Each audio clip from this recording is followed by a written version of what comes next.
Texas. Meanwhile, what is a senator from North Dakota doing at the border right now? Well, because he's darn worried about what's happening and concerned about what will be happening next month if Title 42 goes away. North Dakota Republican Senator John Hoeven with us right now. Senator, good to have you.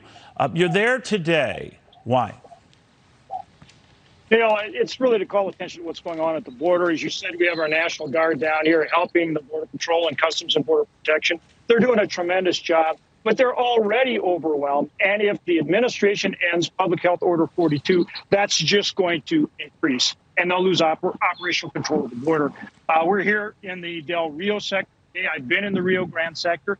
The Del Rio sector now is overtaking the Rio Grande sector in having more encounters with illegals coming across, not to mention gotaways. It's a huge problem, only made worse without Public Health Order 42 if that doesn't continue to be in place. You know, Senator, a number of your Democratic colleagues are feeling the heat as well. This is a very powerful election year issue, including Senator Hassett, who's going to possibly be with the president in New Hampshire today to express her displeasure about him in this Title 42 decision. Do you think he changes his mind? Well, we're working very hard to make him change his mind. We have legislation in the Senate right now. We have 8 Democrats that have gotten on board with all the Republicans. We need 2 more, and we'll have 60 to pass it.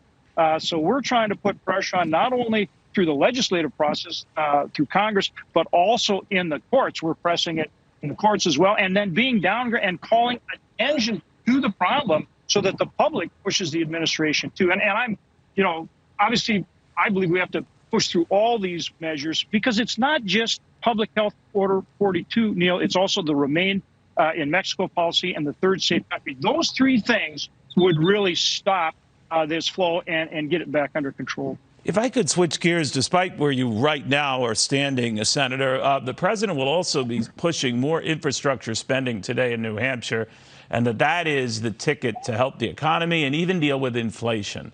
What do you think of that? Well, a big part of the problem with inflation is too much spending. We need to get the Democrats to stop spending. And the other thing is energy policy, Neil. You know this, but energy pervades every product we produce, and the Biden energy policy is exactly the wrong policy. We need to take the handcuffs off our energy producers. We can produce a lot more energy, a lot more oil and gas, and that will have a huge impact on inflation.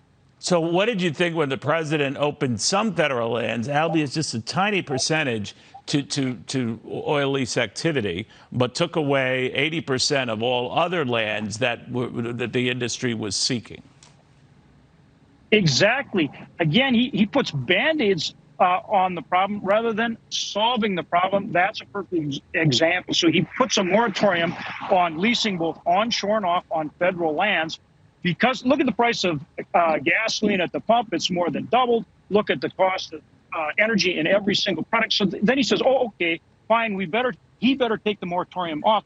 Well, he does it, but it only affects 20%, so you're restricting 80% of the land that's available. And then he raises the royalty rates, he raises the leasing costs, so he increases the cost. So again, his approach is the problem. We need to get him to change it. All right, Senator, very good seeing you.